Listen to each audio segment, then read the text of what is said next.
talking the other day. He seemed like a very serious guy, a very guy that, that takes things, doesn't want any nonsense around his program. Yeah, I don't know him like that. Um, I just know he's an outstanding coach. I know he's won everywhere he's been, Winthrop, Charleston, and he'll do it there too.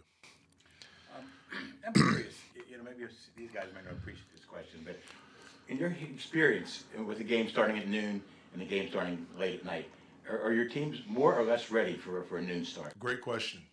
I hope we're ready. This is our first one this year. I was trying to think earlier today if we had one last year. I don't. The guys on the staff said they thought we played Carolina here a couple of years ago. I don't know I don't think we did last year. Um, but to me, you got to wake up ready to go. That's the main thing. Like you got to wake up ready. You can't for an afternoon game or an evening game. You get to wake up and go through your whole schedule. Maybe you eat breakfast. You have a shoot around. You pregame, like you do all of that stuff, and it's kind of routine. Like you're used to that. A noon game is very, very different. So hopefully we're ready to go. What time will your players have to get here? We'll be here at 8:30 tomorrow morning.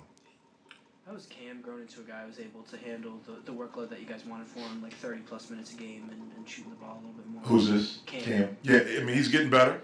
He's getting better. I think he's played well since Christmas. Understanding what's required. He probably played too many minutes in the last game. I think he was at 37. It's probably a little bit too much, and that's on me. But I think he's doing some really, really good stuff for us right now. When you say too many minutes, what made you say that? Or what makes you think that he was playing too many minutes? I just thought there's too many minutes in the game. I thought 37 is probably a little bit too much for him right now. And his blocks are up, fouls are down. Like, what's he been able to do to strike that balance there? Yeah, I think he's obviously done a good job of defending before his guy gets the ball, not getting in spots where he's gotten cheap fouls. Some of his fouls sometimes have come from being tired. I think he's gotten in a little bit better game shape where he's able to do it to sustain the level that you need to sustain for longer periods of time, for longer minutes, for longer stretches, I should say. And then the block shots is just anticipation, and most of them have been off the ball, and he's done a good job with that. How do you kind of feel like the guys have maybe shown a short memory over the last couple of days since the Duke loss? Do you feel good about the win? Yeah, I do. I thought we had a great practice yesterday. We were off Wednesday. That was our off day. Thought we had a great practice yesterday. Thought we had a good practice today, and we're anxious and ready to go. They bounced back pretty good from the Mississippi State game. You see the same kind of I hope attitude? so. I hope so. That one, I was asked after the game. Unfortunately, we have experience with that. These young people, they have short memories. They're not like us coaches. They move on to the next play pretty quickly. And we're excited. The students are back, so hopefully we have a great crowd tomorrow and there's energy in the building. And I know Louisville will bring it. They're a very good program, very good team. They play with great energy, and hopefully we can make this a difficult place to play tomorrow. Because you guys have had some experience moving on from a tough loss, do you feel like you have to say much different to you guys after? Not really. Not really. We just talk about what we had to do to win this game. I mean, that's it. Like, we moved on and started talking about Louisville right away on Thursday and the things that we have to do to put ourselves in a position to have a chance to win this game. Namely is fight. Like, we got to fight because they're good, and we got to be ready to go right away. What kind of a pregame speech coach are you? Do you think about what you I don't think I'm pretty good. I'm probably not good. I don't know. I have no idea. I don't know. do you listen to yourself later on? No. You see yourself getting through to these guys, though? I do. Mm-hmm. Yeah. I think you got to be you. I think that's what I try to be. I don't try to rehearse anything. I try to speak from my heart and what's real and tell them the truth. You script your Nope. speech just right off the cuff. Right off the cuff. Just like everything. You guys have one player signed in this year's high school class. Do you find that with how much you guys have used the portal over the last few years, are you recruiting less high school players, or is it just a matter of you like who you got and you think you have something good coming back? Well, we really like what we have with Omari. Really, really like what we have. Obviously, we went after some other guys that we did not get. We're still recruiting. High school kids, international kids, JUCO kids. And then when the season's over with, we'll take stock of who we have on our roster, and then we'll go from there. But we will add more at some point. It's just when.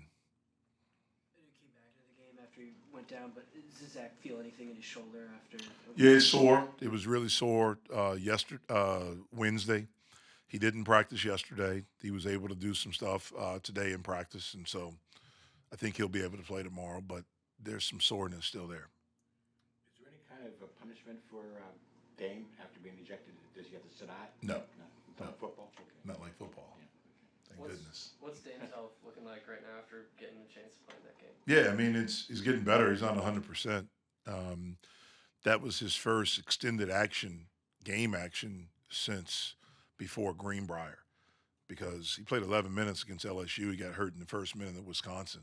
So really the VMI game, I think that's who he played before Greenbrier, was the last time he played extended minutes. And he played 20 against Duke. I thought he did some good stuff. It was good to have him back out there. I think as we continue to go forward, he's able to get more practice. Thursday's practice, yesterday's practice was a little bit more extended than you do the day before a game. And so he was able to get more reps. We found out probably around noonish, 12:15 on Monday that he was cleared. But it was the day before the game, so we don't do a lot of 5-on-5 stuff, trying to maintain health.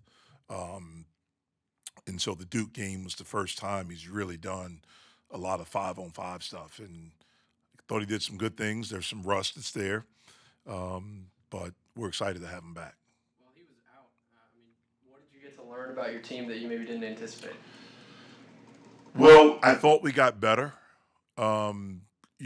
He got hurt in the game against Wisconsin, and so we didn't have time to work without him or to know what we'd be. And obviously, he was a big part of what we were doing. When he got hurt, he was our second leading scorer, second in assist, leader in three-pointers made and three-point field goal percentage, and one of, if not our best perimeter defender. So it was a huge loss. But guys stepped up. Biba stepped up. Amsel came in and gave us some good minutes. Jorge, obviously Jalen and Nish. Everyone stepped up. My goal for us and what I told them when it happened. How are you? Good. How are you? What's up? Doing well. How about yourself? Good.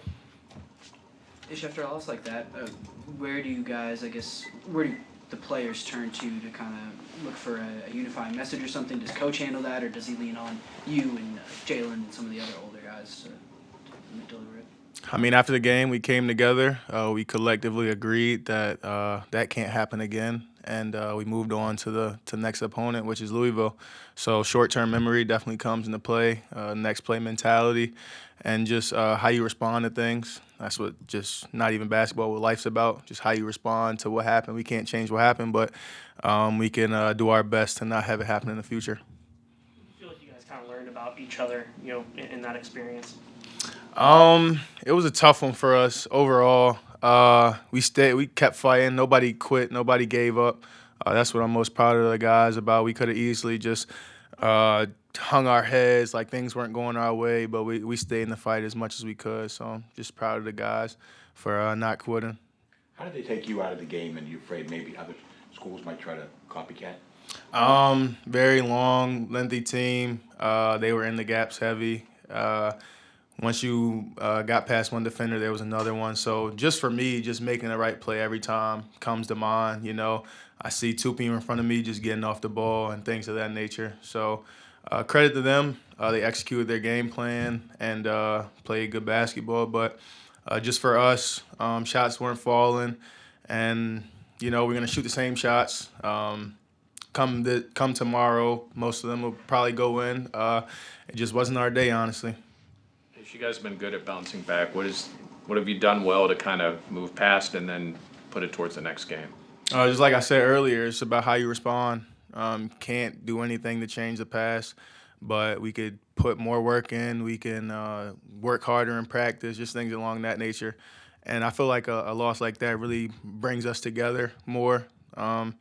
And we just got together and we made that decision the next practice that wasn't Pitt basketball. And from here on out, we got to go out there and play Pitt basketball on both sides, game in and game out. How was Louisville different from the team you saw last year? Louisville, they're a really good team. They're led by their guards, and they like to play in transition. Very fast team. They have a lot of pieces, so it'll be a great game on Saturday. A great test for us to see how we match up against a great team in the ACC. How much better is Cam now than where he was when you guys first met him? Just getting into his role and figuring out what you guys need him to do. Yeah, I just think he's a lot more comfortable out there. Like, we trust him to make the right play, and time in and time out, he continues to make the right play. So he's always had the trust, but now I feel like he really feels that, like, we believe in him 110%. Whatever play he makes, whatever he does, like, we're riding behind him. Coach just talked about how good of a passer he is. What's it like playing with a big man who can pass the way that he does? It's great. He sees everything. I just try and repay the favor, honestly. So when I see him open, give him the rock, let him do what he does, and vice versa. You guys played a few games without Dame there for 6 or so weeks. What was it like, and what do you think you learned about this group when Dame was out? I think that the biggest thing we learned is that we're capable. I think we got a lot better while Dame was out. So having him on the floor with us now is just even better. Like, Dame's a key piece of this team. He knows that. We know that. So once he gets his feet under him and once he starts to get things clicking, like just being out there in general, we're going to be an even better team. For most of the season, you've been a guy who's been really good in traffic, around the basket. Knowing what happened in the Duke game, do you feel like you might want to change your game a little bit, or do you want to stick with what's been working for you? No, I'm going to stick with it. Yeah, I pride myself on consistency, so just being consistent in whatever way I can is something I'm big on. And, it's been working. It didn't work versus Duke, but I have confidence in myself and confidence in my team that will be fine the rest of the way. All right. Thanks, guys. Cool. Appreciate it. Thank you. Good luck.